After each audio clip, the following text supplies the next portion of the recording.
How to limit who can see past posts on Facebook. And okay guys, here in your mobile phone, go to Facebook application. Here in Facebook homepage, go to menu on the lower right side on your screen.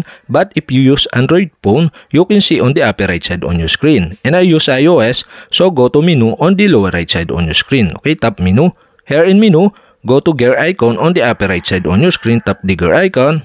Here in settings and privacy, below, okay, go to audience and visibility section. Here you can see the post. Okay, tap the post. And post, you can see the limit who can see past post. Okay, so if you want to limit who can see past post, you'll have to do is tap the view button on the right side of this. And after that, okay, here, limit who can see past post on your timeline. Okay, so if you choose to limit your past post on your timeline that you share with friend or friend, and public post will now be shared only with friend. Anyone tagged in this post and their friend may also still see this post.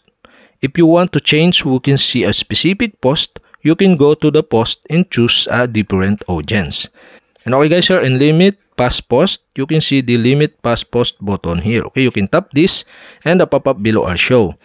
So okay, you are about to limit all past posts on your timeline. The only way to undo this will be to change the audience of each post one at a time. And okay guys, you'll have to do is tap the limit past post button on the pop-up and audience change complete. And that's it.